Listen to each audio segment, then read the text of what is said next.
마가복음 5장 34절에서 36절 있는 말씀입니다. 마가복음 5장 34절에서 36절 우리 찾으셔서 같이 봉독하겠습니다. 오늘 마가복음 5장 6장을 함께 통독토록 하겠습니다. 먼저 오늘 5장 34절에서 36절 함께 봉독합니다. 예수께서 이르시되 따라 내 믿음이 너를 구원하였으니 평안히 가라. 내 병에서 놓여 건강할지어다. 아직 예수께서 말씀하실 때에 회당장의 집에서 사람들이 와서 회당장에게 이르되 당신의 딸이 죽었나이다. 어찌하여 선생을 더 괴롭게 하나이까? 예수께서 그 하는 말을 곁에서 들으시고 회당장에게 이르시되 두려워하지 말고 믿기만 하라 하시고. 아멘. 우리가 예수님을 믿고 하나님의 자녀로 살아가는 것을 믿음 생활이라고 하죠. 믿음 생활. 그런데 우리가 믿음 생활이라고 할 때에 믿음에 대한 오해가 있습니다. 어떤 오해냐면은 적극적인 사고방식을 믿음이다 이렇게 좀 오해하는 경우가 있죠. 적극적인 사고방식이 뭐냐? 하나님께서 복을 주실 것을 기대하고 무슨 일이든지 긍정적으로 생각하고 적극적으로 나아가면은 믿음이 이루어진다. 이런 생각. 이게 이제 적극적인 사고방식입니다. 기대를 하죠. 그리고 긍정적으로 생각합니다. 그리고 적극적으로 나아갑니다. 그러면은 믿음이 이루어진다. 근데 이거를 우리가 이제 믿음이라고 이제 오해를 한다는 거죠. 이게 적극적 사고방식이지 믿음은 아니거든요. 왜냐하면은 성경이 말하는 믿음은 좀 우리가 생각하는 것과 좀 차이가 있다는 겁니다. 어떻게 보면은 우리의 세속적인 욕심이 있잖아요. 그 욕심을 우리는 믿음으로 포장한 것, 그게 적극적 사고방식이라는 거죠. 근데 상당수가 이 적극적인 사고방식하고 믿음을 혼동한다. 적극적 사고방식은 결국은 그겁니다. 사람 마음먹기에 달렸다. 그거죠. 그게 적극적인 사고방식이죠. 축복이나 성공이 사람 마음먹기에 달렸다. 여러분, 그거는 믿음이 아니죠. 왜? 오늘 우리의 모든 것은 내 생각에 달려 있습니까? 하나님의 은혜에 달려 있습니까? 하나님 은혜에 달려 있는 거잖아요. 그래서 우리 주님만 의지하는 거죠. 근데 이게 참 어렵습니다. 적극적인 사고방식하고 믿음을 구분한다는 것이 이게 참 어렵죠. 사람 생각에 달려 있느냐, 하나님을 의지하느냐, 크게 그 차이인데, 근데 오늘 우리가 5장, 6장을 통독하면서 참된 믿음이 무엇인가를 아마 우리 이 시간 함께 발견하고 나눌 수 있을 것 같습니다. 그럼 한번 그러면은 성경의 숲으로 한번 우리가 여행을 한번 떠나가 보실까요? 5장 2절 말씀 보시겠습니다. 마가복음 5장 2절입니다. 마가복음 5장 2절에 보시면은 배에서 나오심에 그 더러운 귀신 들린 사람이 무덤 사이에 나와 예수를 만나니라 라는 말씀이 있죠. 예수님께서 바다를 건너서 그라사인 사람의 땅에 이제 가시는데 예수님께서 배에서 내리자마자 더러운 귀신 들린 사람, 귀신인데 그 귀신은 뭐라고요? 더러운 귀신이다. 그러니까 더러운 영의 영향을 받은 이 귀신 들린 사람이 예수님께 나와가지고 엎드리는 겁니다. 근데 이 사람은 귀신이 들렸는데 사람의 본성이 아니잖아요. 귀신 들렸으니까. 근데 힘이 얼마나 센지 밧줄로 묶어도 끊어버리고 쇠사슬로 묶어도 끊어버리고 몇 사람이 달려들어도 통제가 안 된다는 겁니다. 그리고 더 무서운 것은 자기 몸을 상하게 한다는 겁니다. 뾰족한 걸 가지고 몸을 막 상하게 하는 거죠. 자기 본성은 아닙니다. 이 사람은 어떤 상태입니까? 더러운 귀신이 들린 상태라는 거죠. 그냥 놔두면 이 사람은 죽을 겁니다. 그런데 이 더러운 귀신 들린 사람이 예수님 보자마자 와서 엎드립니다. 그러면서 예수님께서 뭐라고 하시냐면은 더러운 귀신아 그 사람에게서 나와 이렇게 이야기하십니다. 뭐라고 했다고요? 더러운 귀신아 그 사람에게서 나오라. 그랬더니 귀신이 고함을 치면서 뭐라고 하냐면은 지극히 높으신 하나님의 아들 예수여, 왜 내 일에 간섭하십니까? 제발 나를 괴롭게 하지 마십시오라고 막 고함을 치는 겁니다. 왜 내 일에 간섭하냐? 나를 괴롭게 하지 마라. 9절 10절 말씀 보실까요? 9절 10절 말씀해 보시면은 예수님께서 야, 너 이름 뭐냐? 이렇게 물으십니다. 그랬더니 더러운 귀신 들린 이 사람이 자기 본성은 아니죠. 뭐라고 합니까? 내 이름은 군대다라고 이야기합니다. 군대다. 귀신은 귀신인데 무슨 귀신이라고요? 군대 귀신이다. 5장 9절에 보시면은 군대가 뭡니까? 무리가 많다는 거죠. 패거리라는 건 패거리. 이 사람이 귀신 들렸는데 어떤 귀신 들렸습니까? 패거리 귀신이 들렸다. 그러니까 귀신이 한둘이 아니다는 거죠. 패거리 때로.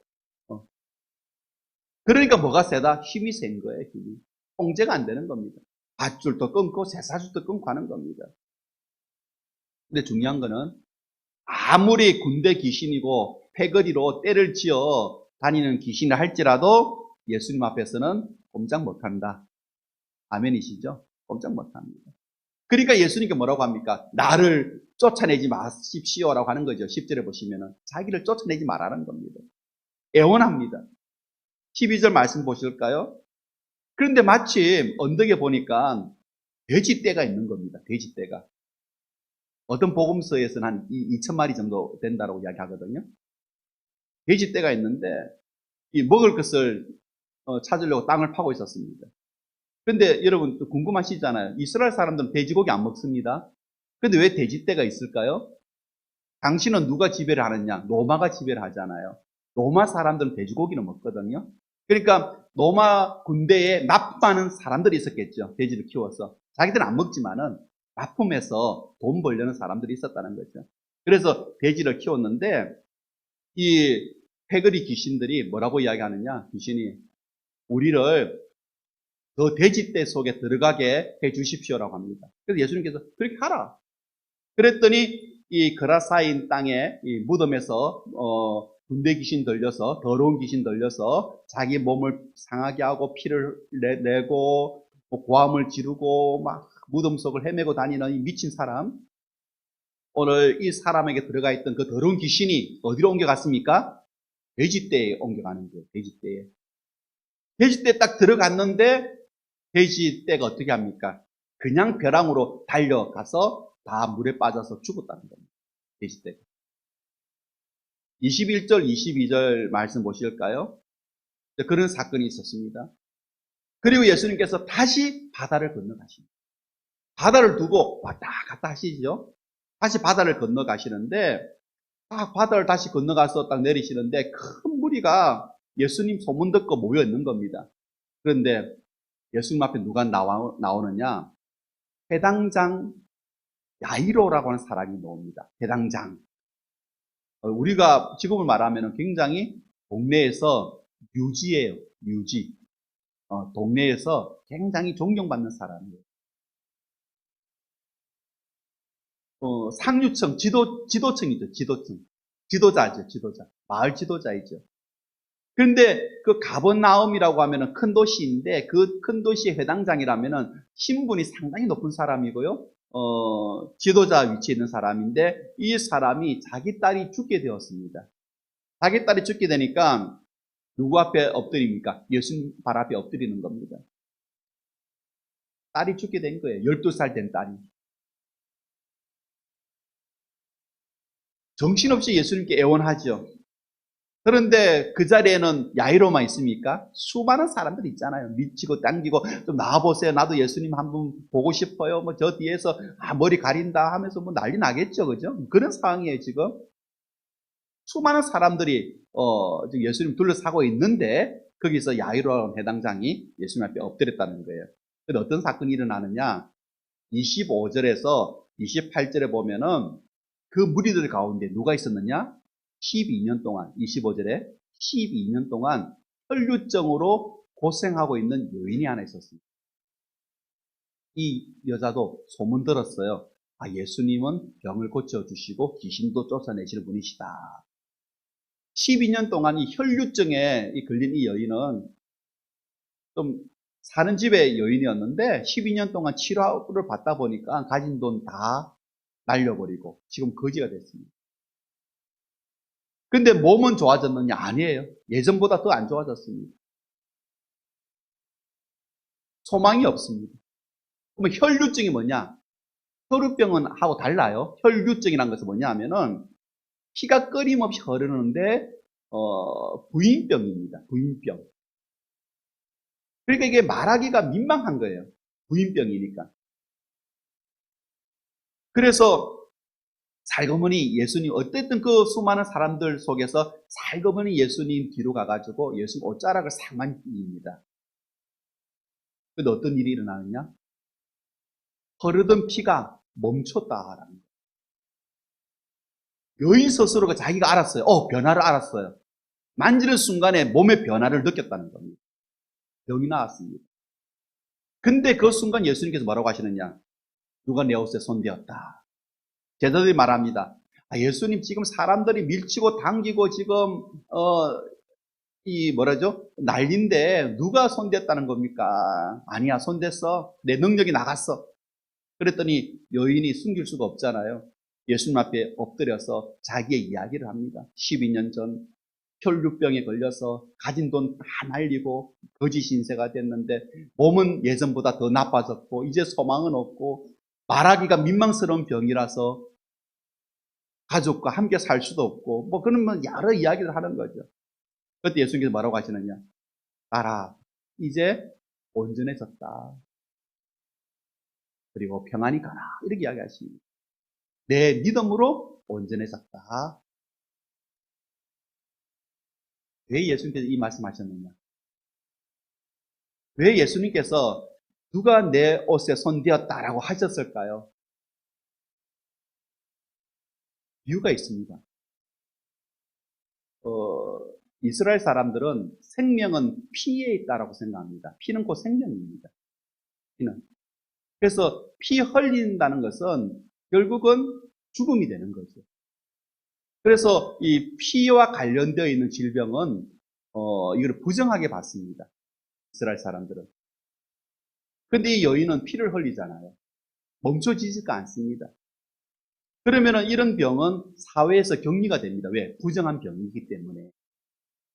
가족과 함께 생활할 수가 없고 마을에서 생활할 수가 없습니다. 외딴 곳에서 혼자 살아야 합니다.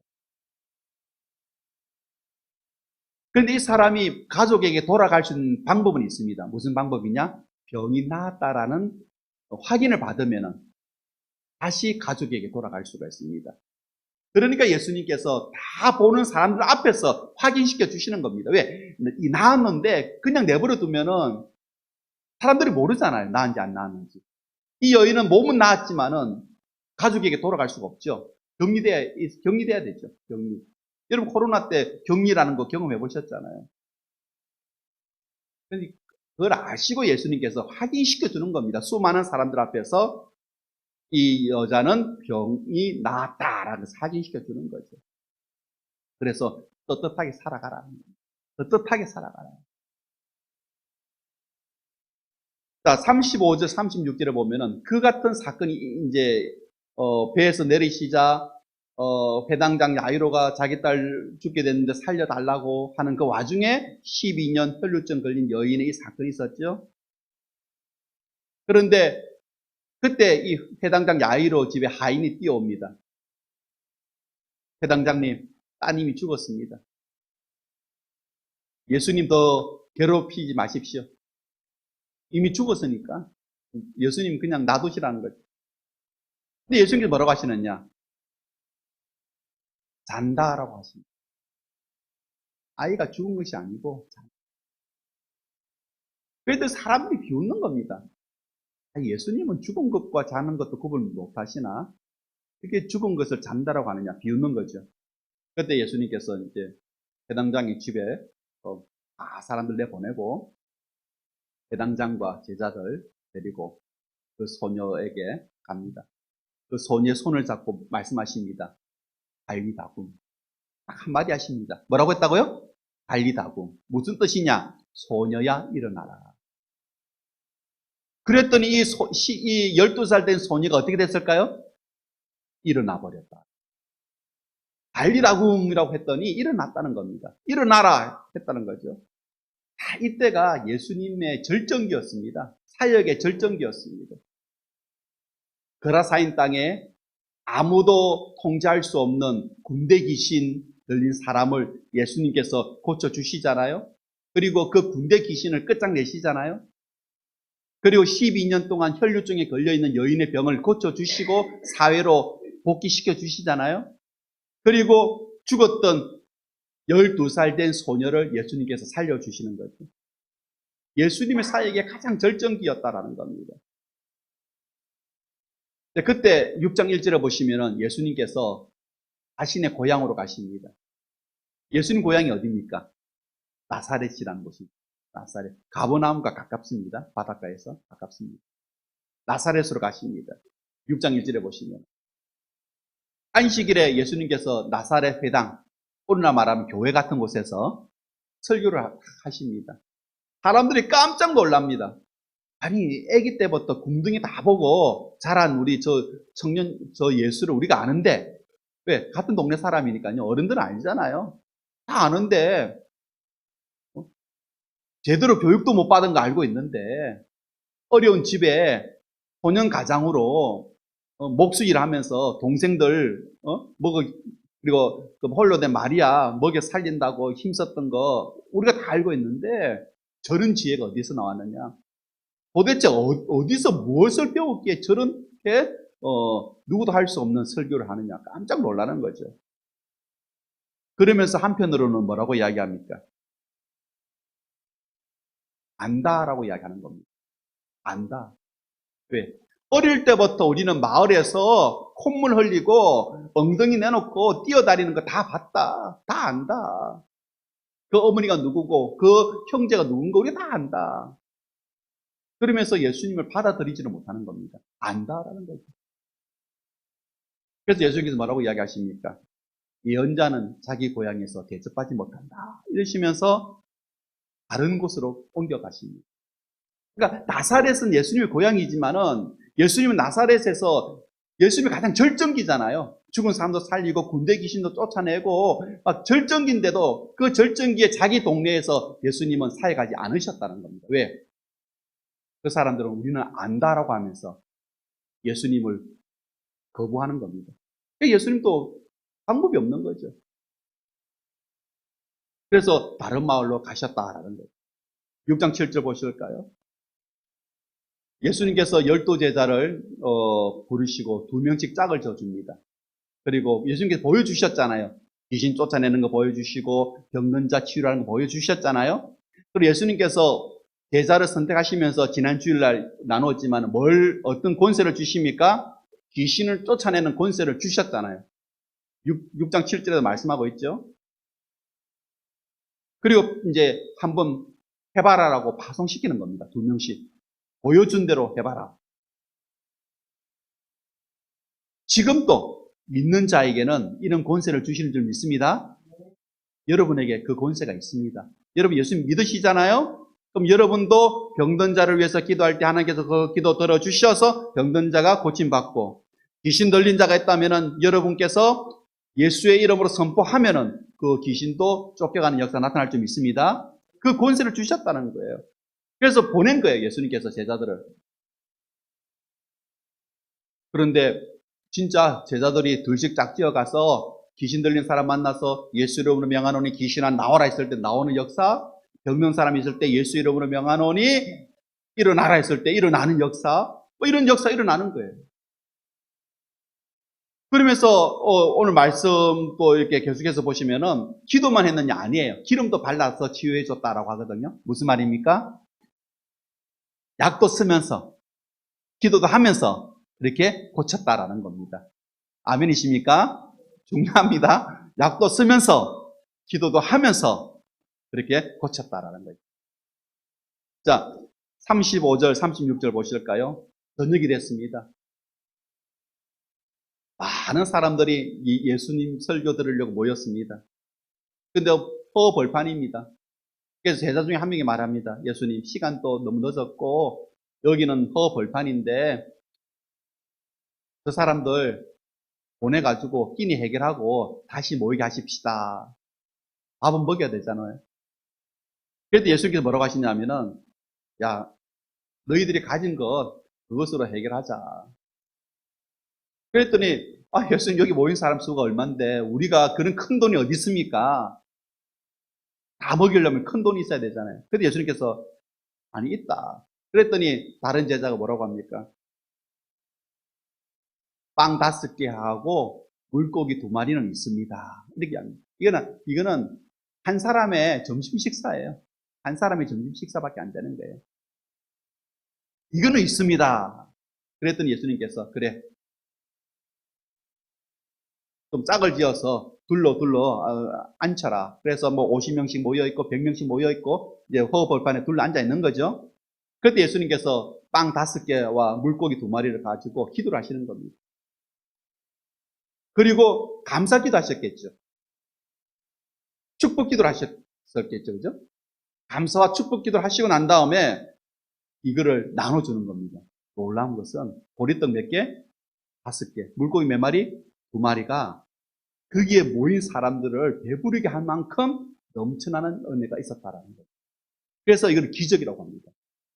보리떡 5개, 5병, 물고기 2마리, 2어, 5병 2어의 기적이다라고 하는 거죠. 얼마나 놀라운 기적이냐. 성인 남자만 5,000명이나 먹고 12강주리가 남았다. 성인 남자만 5,000명이라 그러면은 그게 여성들도 있었을 거고 아이들도 있었을 거고 노인들도 있었을 거잖아요. 다 배불리 먹고 12강주리가 남았다라는 거예요. 놀라운 역사입니다. 그리고 이제 예수님께서 제자들을 먼저 바다를 또 건너가게 만듭니다. 바다를 두고 왔다 갔다 하시죠. 예수님께서 이제 혼자 좀 기도 시간 가지고 싶어서 제자들을 먼저 보내는 거죠. 그래서 예수님께서 혼자 계시는데, 무대에서 계신데, 멀리 보니까 제자들이 바다를 건너가는데, 이게 이 바람 때문에 막 힘겨워하고 있는 겁니다. 바람 때문에. 그래서 예수님께서 새벽 4시쯤 산에서 기도하시는데 제자들이 힘들어하는 게 보이니까 예수님께서 새벽 4시쯤 제자들에게 가는 겁니다. 놀랍습니다. 배 타고 간 게 아니고 어디 갔을까요? 바다 위를 걸어서 가시는 거예요. 그랬더니 제자들이 깜짝 놀라는 겁니다. 밤 4시에 물 위에 무엇이 다가오니까 뭐라고 놀랐을까요? 유령이다. 유령이다. 근데 비슷한 사건이 있었잖아요. 우리 지난주에 나누었잖아요. 예수님께서 바다를 건너가시는데 피곤하셔서 주무시는데 풍랑에 배가 가라앉게 됐으니까 예수님 이 지경에 잠이 오십니까? 우리 좀 살려주십시오 할 때 예수님께서 바람아 잠잠하라 바다야 고요하라 했을 때 잠잠한 역사 일어났잖아요. 그걸 경험한 제자들인데 예수님 보고 유령이라 생각하고 두려워했다는 겁니다. 그래서 예수님께서 말씀하시죠. 안심해라 나다 두려워하지 마라 이렇게 말씀하십니다. 그리고 예수님께서 배에 딱 올라타시니까 바다가 어떻게 됐다? 잔잔해졌다라는 겁니다. 그러니까 사람이 그렇습니다. 기적을 보고 기적을 경험하고 병고침을 경험하고 귀신이 쫓아나가는 현장이 있어도 그 순간은 감동하는데 또 시간이 조금 지나면 어떻다고요? 잊어버린다는 거예요. 오늘 이 시간 우리 교회에서 은혜를 받아도 교회 문을 나서는 순간에 그 은혜를 안 먹을 수도 있다라는 겁니다. 그게 사람입니다. 우리 마음이 그렇습니다. 빨리 둔해집니다. 그래서 우리는 민감해야 됩니다. 늘 한결같은 믿음을 우리는 유지하기 위해서 민감해야 된다는 거죠. 안 그러면은 우리는 금방 어두워집니다. 56절 말씀 보실까요? 56절은 같이 봉독했으면 좋겠습니다. 6장 56절 말씀 우리 같이 봉독합니다. 아무데나 예수께서 들어가시는 지방이나 도시나 마을에서 병자를 시장에 두고 예수께 그 옷 가에라도 손을 대게 하시기를 간구하니 손을 대는 자마다 다 성함을 얻으니라. 소문이 순식간에 퍼져가지고 뭐 이런 병자 저런 병자 다 예수님께 몰려오죠. 사람 등에 덩쳐펴서 오는 사람, 들것에 들려서 오는 사람, 자기 혼자서 뭐 쩔뚝거리면서 오는 사람, 수많은 사람들이 예수님께 모여오는데 뭐라고 합니까? 옷자락만 만져도 고침을 받았다. 옷자락만 만져도 고침을 받았다. 이제 우리 5장 6장을 제가 쭉 이제 통독을 해드렸는데요. 그런데 재밌는 것이 하나 있습니다. 뭐냐면은 5장과 6장을 보면은 바다를 건너사 배를 타시사 이 말이 계속 나옵니다. 바다를 두고 왔다 갔다 하시면서 사역을 하셨다는 거죠. 5장 21절 말씀 보실까요? 5장 21절이 대표적인 말씀인데 배를 타시고 맞은편으로 건너가시니라고 되어 있거든요. 저는 볼 때 예수님께서 의도적으로 하신 것 같아요. 의도적으로 아니 이렇게 둘러가도 되는데 배를 타고 왔다 갔다 하셨다는 거예요. 5장 1절에 보면은 바다를 건너서 그라사인 땅에 미친 사람을 예수님께서 고쳐주시잖아요. 그리고 또 바다를 건너서 데가볼리, 데가가 10이라는 말이고 볼리가 도시란 말이거든요. 10개 도시. 그 데가볼리에 가서 사역을 하시거든요. 또 바다를 건너서 회당장 야이로의 딸 그리고 12년 혈류증 여인을 고쳐주시잖아요. 또 바다를 건너가셔서 오병이의 기적을 베푸시죠. 그러면서 또 바다 위를 예수님이 걸어오시잖아요. 이 바다를 두고 갈릴리 바다를 두고 왔다 갔다 하시는 겁니다. 예수님께서. 분명히 어떤 의도가 있을 것이다. 뭔가 우리에게 지금 전달하고자 하는 예수님의 메시지가 있을 거라는 겁니다. 오늘 그 바다를 두고 중요한 사건이 하나 있습니다. 뭐죠? 돼지가 바다에 빠져 죽은 날이 있잖아요. 귀신, 군대 귀신, 패거리 귀신이 돼지떼에 들어가가지고 돼지가 빠져 죽었잖아요. 그러면은 무엇이 처리가 됐습니까? 돼지가 처리가 됐습니까? 귀신이 처리가 됐습니까? 귀신이 처리가 된 거죠. 돼지가 처리된 게 아니고 악이 처리가 됐습니다. 악이 죄가 처리가 되니까 부정적인 것이 죄악이 처리가 되니까 예수님은 누구를 만나십니까? 야이로와 혈류증 여인을 만나십니다. 두 사람의 공통점이 있습니다. 야이로하고 혈류증 여인의 공통점이 뭐냐 하면은 마음에 돌덩어리 하나가 있다. 어떤 돌덩어리냐? 자신의 터전을 잃어버릴 수 있다고 하는 불안감. 왜? 해당장 야이로. 유대 지도자잖아요. 예수님 앞에 절한다. 그러면 회당장으로서의 자기 어떤 삶의 지위가 무너질 수 있다라고 하는 그 마음의 돌덩어리 하나. 이 여인도 마찬가지죠. 여인도 내가 예수님 앞에 자신의 병을 고백한다. 수많은 사람들이 듣는다. 그러면은 지금까지 숨겨왔는데 그러면 이제 쫓겨나는 거잖아요. 거기에 대한 돌덩어리가 하나 있었다는 겁니다. 삶을 잃어버릴 것 같은 마음의 돌덩어리가 있는 거죠. 또 하나는 뭐냐 하면은 수많은 사람의 그 틈바구니를 뚫고 예수님 앞에 나아가야 한다.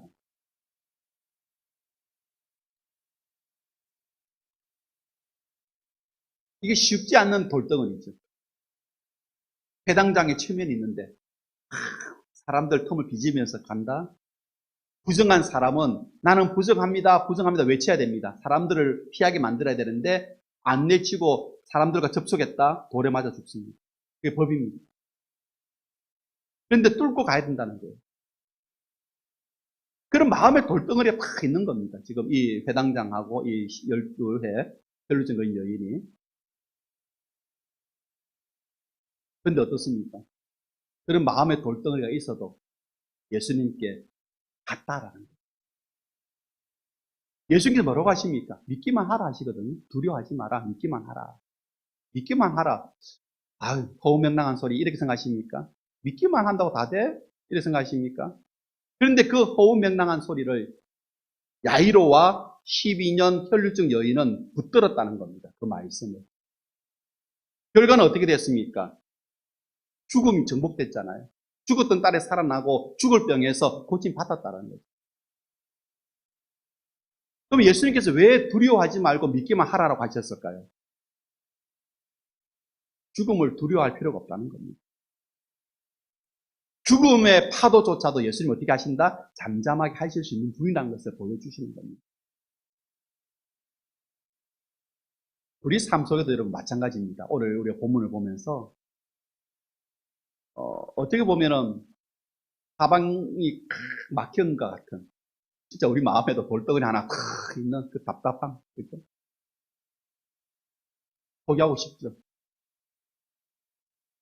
근데 포기하지 않고 그래도 뚫고 나가는 간절함이 있어야 한다라는 거예요. 오늘 우리 이 5장, 6장에서 우리가 보여주는 것이 바로 그겁니다.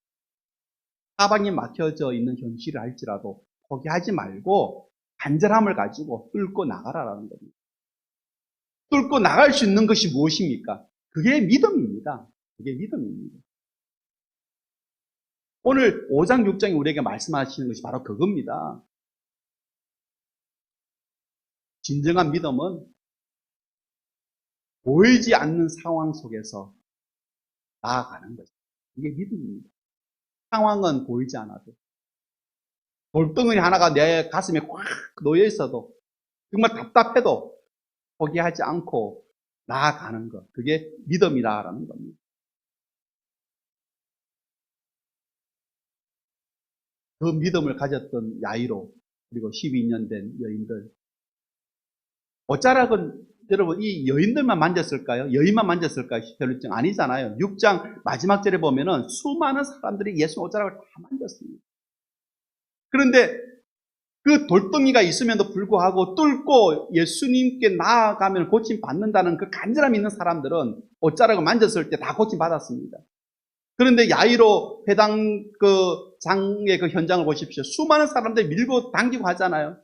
예수님의 옷자락을 수많은 사람들도 만졌다는 겁니다. 근데 그 사람들에게는 기적이 없었습니다. 뭐가 없었습니까? 간절함이 없었다는 거죠. 수많은 사람들이 예수님 옷을 만졌는데 누구는 고침받고 누구는 그냥 스치는 옷자락이었다라는 겁니다. 오늘 사방이 막혀 있어도 우리 인생이 갈릴리 바다처럼 그런 파도 치는 풍랑이 있는 인생이라 할지라도 간절함을 가지고 뚫고 나가야 한다는 겁니다. 뚫고 나갈 수 있는 힘이 어디서 오느냐? 바로 믿음이라는 것입니다. 예수님께서 해결해 주실 것이라는 그 믿음을 가지고 우리가 예수님 앞에 나아가면은 오늘 이와 같은 기적의 역사가 오늘 여러분 삶 속에 반드시 나타날 줄 믿습니다. 그럼 우리 성도 다 되시기를 주의 이름으로 축원드립니다. 기도하겠습니다.